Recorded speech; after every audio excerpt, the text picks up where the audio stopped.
Reda Belhadj, merci beaucoup d'être avec nous aujourd'hui. Vous êtes le porte-parole unité SGP Police Île-de-France. C'est un profil, quand on voit ça et qu'on est policier, est-ce qu'on est forcément interpellé? Oui, enfin, alors on est interpellé. Le système belge pardon, diffère du nôtre, mais c'est vrai que nous, on est confronté à ce type de profil en France. Donc en général, ces individus-là sont fichés H chez nous. Donc ils font l'objet d'une surveillance très très très accrue. Mais ce qui est difficile, c'est de savoir quand les gens vont passer à l'acte. Surtout si, comme vous dites, il a disparu du radar, c'est compliqué de.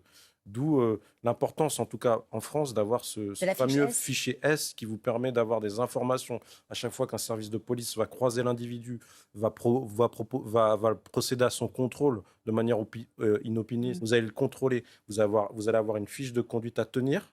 Et là, dans cette fiche à conduite à tenir, il va y avoir soit interpeller l'individu, soit ne pas inquiéter l'individu et informer. Il peut fréquenter des gens qui sont radicaux comme lui. Donc là, on peut penser à une éventuelle préparation d'un acte terroriste. Si c'est une attaque préparée de manière individuelle, là, c'est différent. Mais par contre, on peut voir quel est le degré de complicité ou la participation ou l'aide des personnes qui étaient autour de ce réseau grâce aux fichiers. C'est difficile de palper vraiment La la radicalisation. radicalisation de manière générale, mais on sait que des endroits comme les prisons peuvent être le terreau. Propice. Oui, peuvent être le terreau propice à ça. Alors à partir du moment où on sait d'où ça peut naître, comment est-ce qu'on agit concrètement, d'après vous?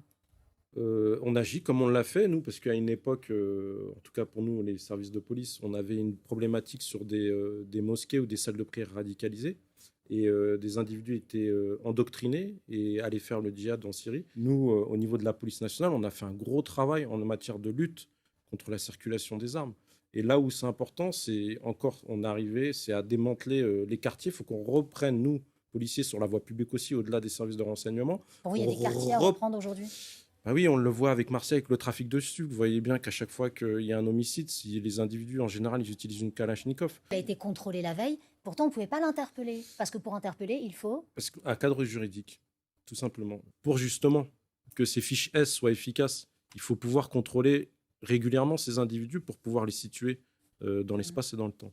Mais en plus de ça, il faut qu'on ait des moyens au niveau législatif, qu'on nous donne un peu plus de pouvoir et plus de prérogatives pour pouvoir procéder à l'interpellation de l'individu plus rapidement et beaucoup plus. En bref, vous n'allez pas manquer de travail, vous nous le confirmez. Ah, nous, là, je pense qu'on est entre la sécurisation des écoles, la Coupe du monde de rugby et la sécurisation des lieux de culte. Et puis, on est en alerte attentat assez élevée. Donc, du coup, les contrôles des frontières, maintenant, ce sont des mesures exceptionnelles par rapport à une situation exceptionnelle.